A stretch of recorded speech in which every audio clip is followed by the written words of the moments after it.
За юу цхан залуучдаа өдрийн минь төргий. Номоо байна. За тэгээд уулзаагүй хуудсан байна.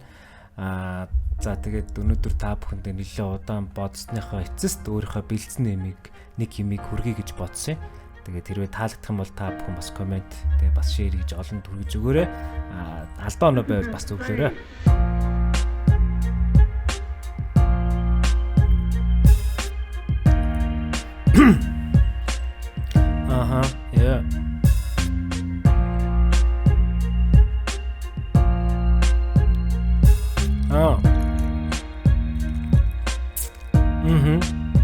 Yeah. Yeah. Би зайлмаар байна өөрийн төрөл гих нутгаасаа ингэж хэлээгүй жоолох хүн өөр ус руу зүхтаасан тэднийг битгий буруутах угаас амьдрал уруудах үед сонголт гарч ирэн гадаад орон бараадах лифтний дэш доош их зүв дардаггүй хүмүүстэй нэг нийгэмд амьдарч байна гэж ботгоор түгшүүртэй хилдэг хүн зөөхөн үлдсэн наманда хошууштай хин ч хэрэг болоогүй амжилт олоогүй олон хөшөөтэй пистануудын буруутай үйлээс болж өдөр болгон хүүхэд энд найраад энд хариуцлага хүлээх хүн байхгүй хохин луулж үлдэн олон хэлсэн тэгээд л мартна байна гадаа тоглож байсан хүүхэд тогон цохиулж өгсөн.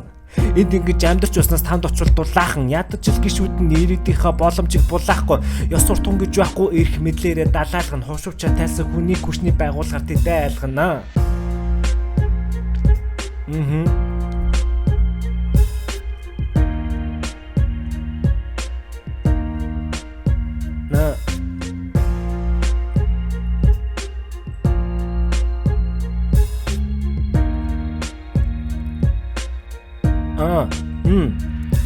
Одоо 15 таа өхөд дутаагүй өвлөж мэддэхгүй хүчирхийлэлд өрцөх хүнийг хараад хин цагтаад хэлэхгүй дураараа биш дүрмээрээ өглөөний шээрэлсэн хүн оройн жагри идаад байрны бацааныг дээрэмцэн юм олимпийн авраг нь хүртэл сайн найзгаа хөнөө өссөн тэгээд хэлсэн үг нь би буруугүй айр хэлнөлөө өссөн боломжтой гарвал бошот руу буруу угач ихэх хандлага нэгсэн би тэгээгүй наачилт ихсэн цэцэг шиг охид хүүхнүүд нь дуртай хувцас өмсөнгүүт нь орон орсон нохоо шиг төмсгөн тархинууд нь өдөж гүдэг төв талбай дээр эмээ өвөнөр сүгдэж гууд гимчи талархалгүй шашин шүтэж мөргөж дуулдаг хүн амынхан талан виз мэдүүлсэн үлзэнд нь түтгэлцэн хайранд эргэлзэн гурван охин байран дээрээс үсрэх дахиад хідэн ам өргөдөж байж бидэгдэх вэ нэг хүн шиг сэтгэх вэ новши нэг юм хийцээ эвдэх вэ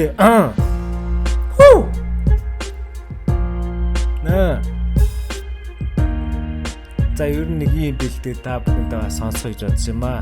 Анхаарал тавьсан явдалд баярлалаа.